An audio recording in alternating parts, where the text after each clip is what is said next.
Hola, muy buenas, bienvenidos a todos. En el vídeo de hoy vamos a comenzar ya con el problema de área, pero antes de ver el problema de área, bueno, pues tenemos que hacer un pequeño repaso a la notación sigma. ¿Por qué tenemos que hacer un pequeño repaso a la notación sigma?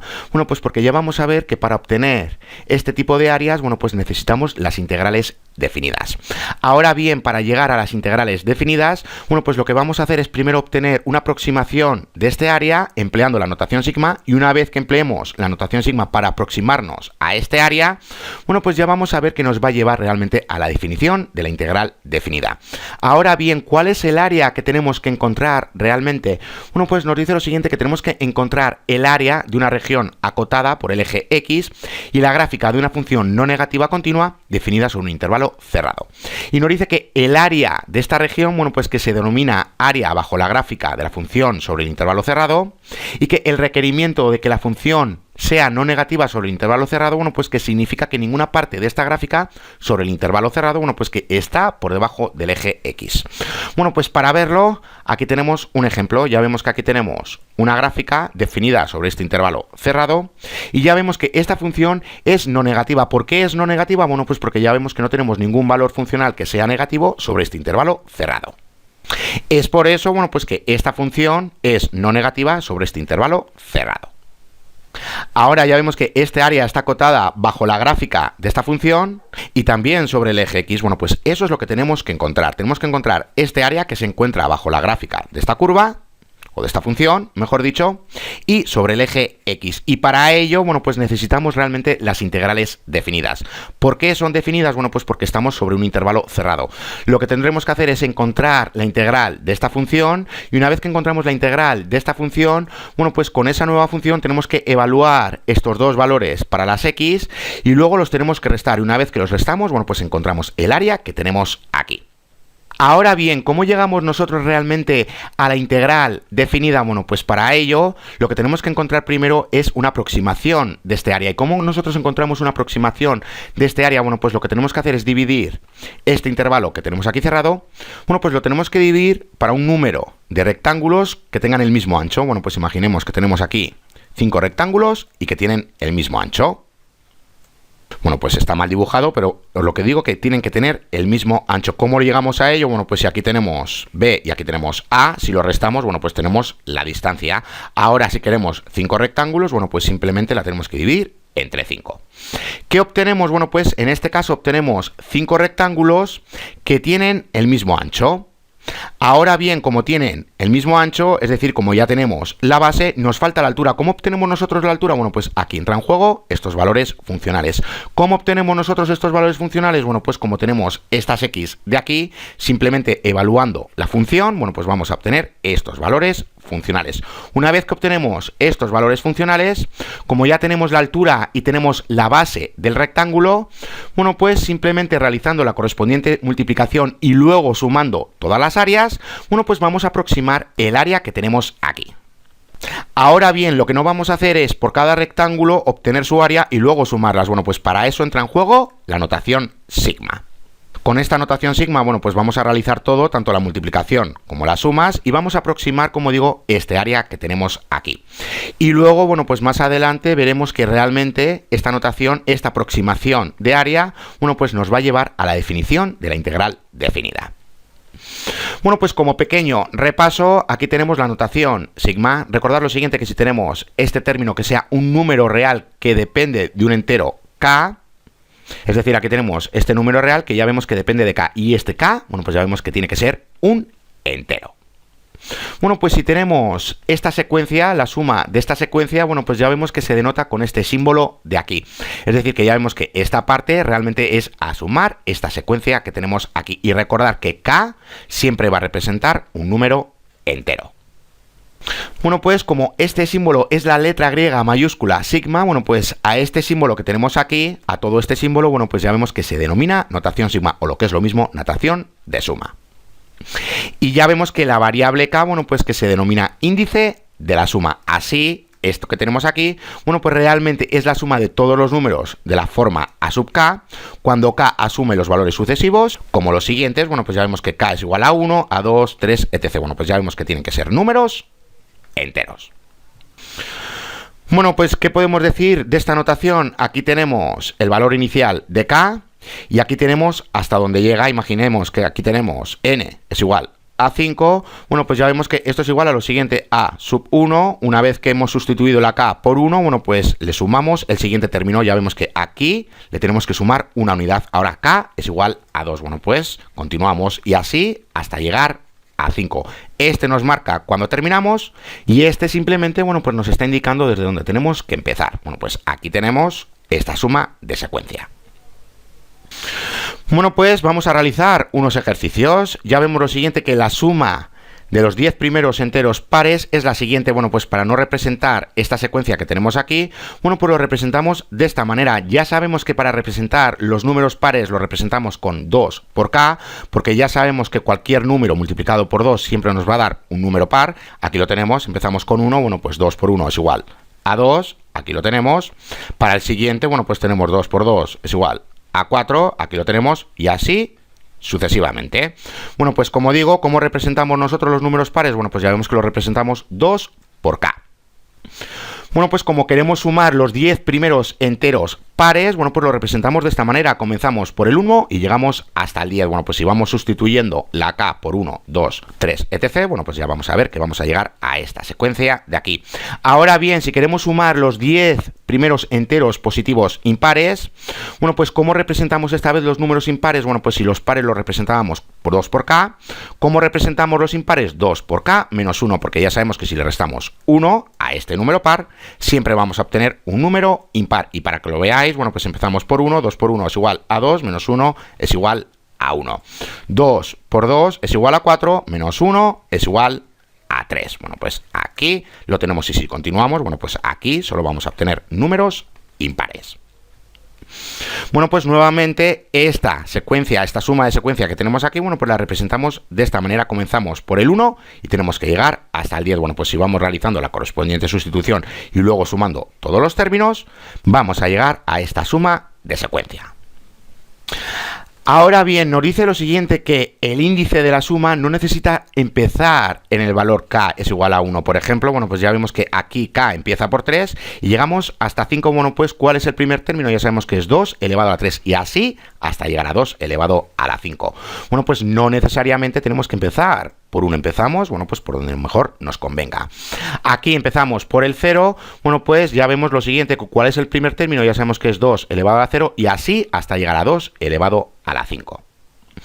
Bueno, pues si queremos representar nuevamente la suma de los 10 enteros positivos impares sin comenzar por el 1, es decir, comenzando por el 0, bueno, pues ya vemos que esta vez lo tenemos que representar de esta manera y no le tenemos que restar 1, sino le tenemos que sumar 1. Y para que lo veáis, esta vez comenzamos por el 0. 2 por 0 es igual a 0. Bueno, pues como tenemos que llegar al 1, bueno, pues le sumamos 1 y ya vemos que obtenemos 1. Ahora si seguimos, 2 por 1 es igual a 2, más 1 es igual a 3. Y así hasta llegar al 9.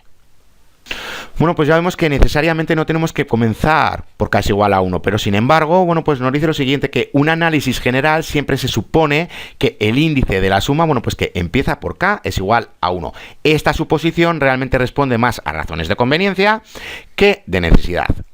¿Por qué? Bueno, pues nos dice lo siguiente, que el índice de la suma a menudo se denomina variable ficticia, puesto que el símbolo en sí carece de importancia. Lo importante realmente son los valores enteros sucesivos del índice y la suma correspondiente. En general, bueno, pues ya vemos que aquí comenzamos por el 1, pero da igual con qué letra representemos esta variable, porque eso carece de sentido. Ya vemos que tiene que coincidir con esta de aquí, y si coincide tenemos que realizar la correspondiente sustitución, pero si no coincide, bueno, pues no tendremos que realizar ninguna sustitución, y eso ahora lo vamos a ver enseguida.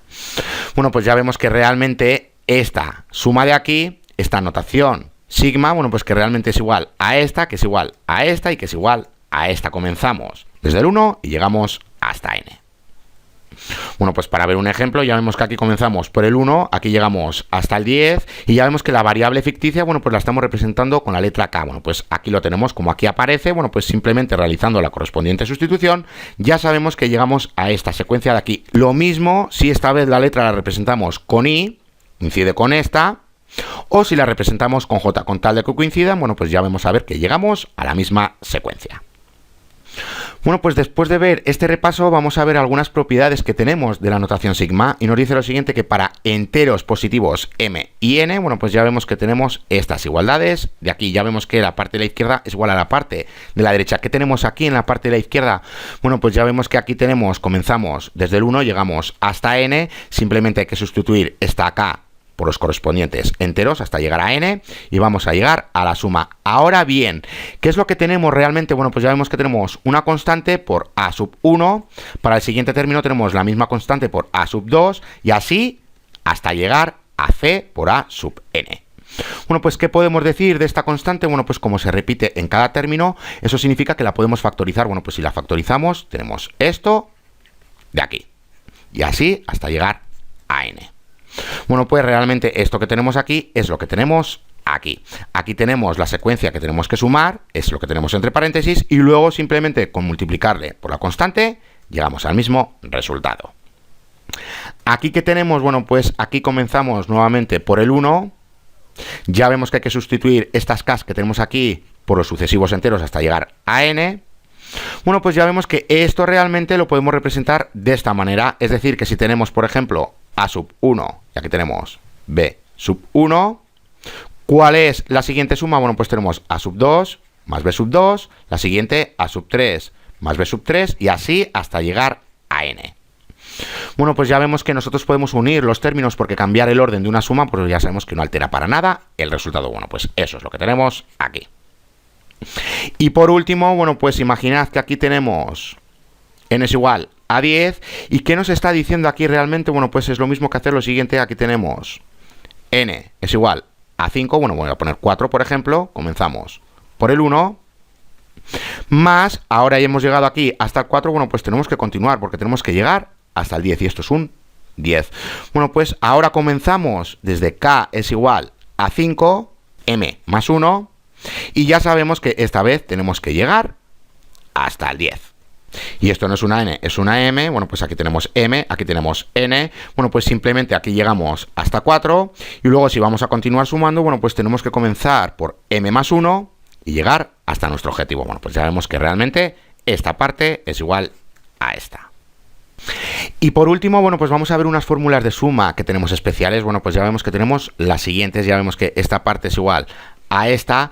¿Qué es lo que tenemos aquí? Bueno, pues ya vemos que aquí tenemos esta variable ficticia que la estamos representando con k, con la letra k, pero aquí no aparece la letra k. Bueno, pues si tenemos que llegar, por ejemplo, hasta 5, ¿qué es lo que tenemos aquí realmente? Bueno, pues tenemos 1, 2, 3, 4 y 5. Simplemente tenemos que sumar c 5 veces. Bueno, pues como tenemos que sumar c 5 veces, es lo mismo que decir 5 por c. Bueno, pues aquí lo tenemos.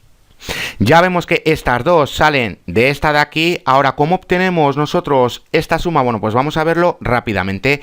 Y os recuerdo que esto ya se ha visto en mi curso de álgebra. Bueno, pues si nosotros queremos encontrar la suma de los primeros 100 enteros positivos, bueno, pues ya sabemos lo que tenemos que hacer. Tenemos que hacer 1 más 2 más 3 más 4 y así hasta llegar a 100. Bueno, pues no tenemos otra manera de hacerlo más rápido. Bueno, pues vamos a verlo rápidamente.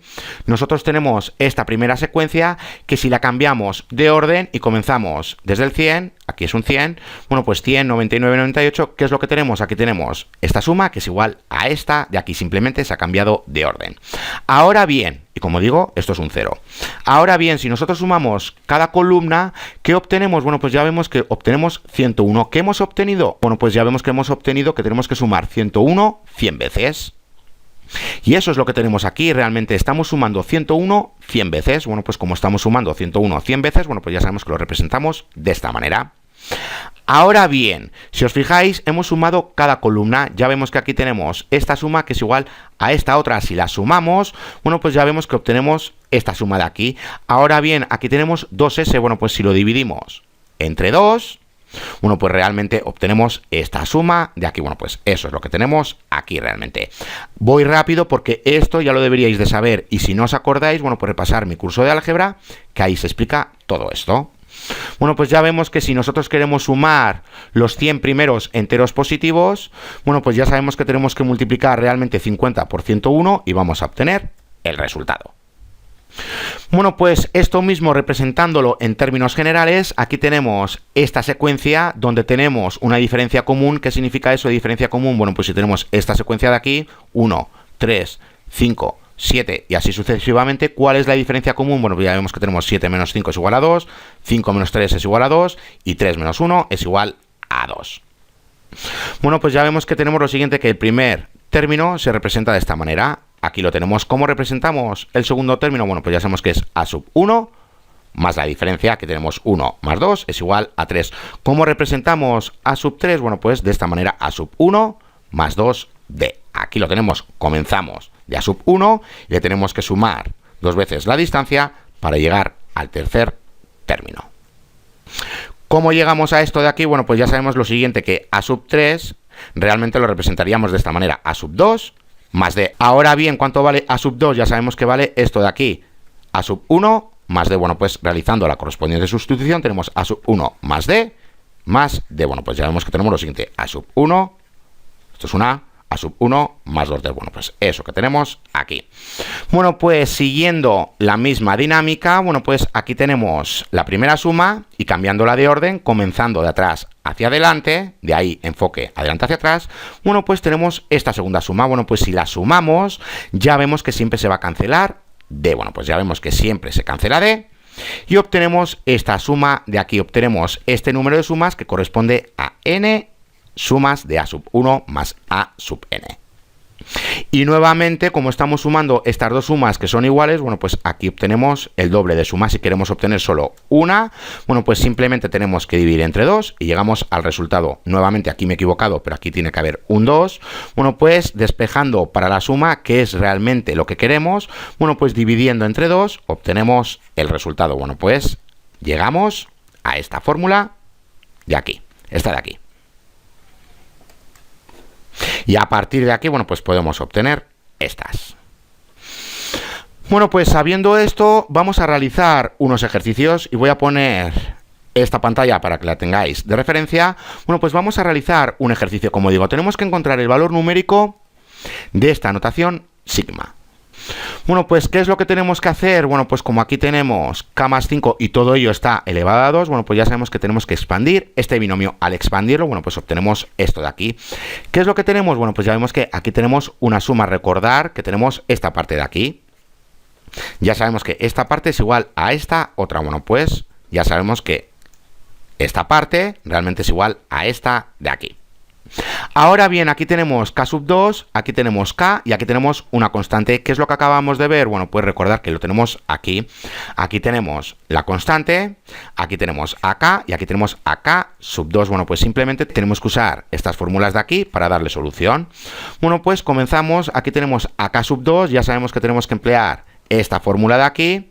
Bueno, pues aquí la tenemos. Recordar que n es igual a 20, luego aquí le tenemos que sumar 1 y aquí lo mismo, y aquí le tenemos que multiplicar por 2. Bueno, pues como digo, simplemente tenemos que seguir esta fórmula de aquí y luego, bueno, pues le dividimos entre 6.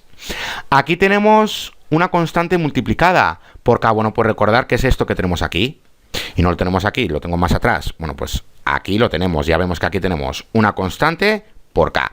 ¿Qué es lo que hacíamos? Retirábamos la constante y luego empleábamos la notación sigma. Bueno, pues eso es lo que tenemos. Aquí retiramos la constante y luego empleamos la notación sigma. Y por último, bueno, pues tenemos esta constante. Cuando tenemos esta constante donde no aparece la variable ficticia, bueno, pues ya sabemos que tenemos que sumar esto 20 veces. Bueno, pues aquí lo tenemos y recordar que lo tenemos aquí. Esta primera. Ya sabemos que si no aparece la variable ficticia, bueno, pues simplemente tenemos que sumar este término n veces. En este caso, bueno, pues en este caso lo tenemos que sumar 20 veces. O lo que es lo mismo, bueno, pues 20 por 25. Bueno, pues una vez que tenemos esto claro, y no lo he dicho, pero ya sabemos que esta es la última que acabamos de ver, esta de aquí, bueno, pues realizando la correspondiente sustitución, llegamos a esto de aquí. Bueno, pues si le vamos dando solución, ya vemos que obtenemos 5.470. Bueno, pues ya vemos que el resultado de esta suma que tenemos aquí, empleando estas fórmulas, bueno, pues ya vemos que llegamos a su resultado. Y he ido rápido porque realmente esto ya lo deberíais de saber, y si no os acordáis muy bien, bueno, pues repasar mi curso de álgebra avanzada, que ahí lo explico en el último tema. Bueno, pues explico todo esto. Bueno, pues hasta aquí este vídeo. Ya en el siguiente vídeo vamos a emplear esta notación sigma para aproximar las áreas que tenemos bajo la gráfica de una función no negativa definida sobre un intervalo cerrado y sobre el eje X. Es decir, vamos a aproximar este área que tenemos aquí empleando la notación sigma. Hasta la siguiente.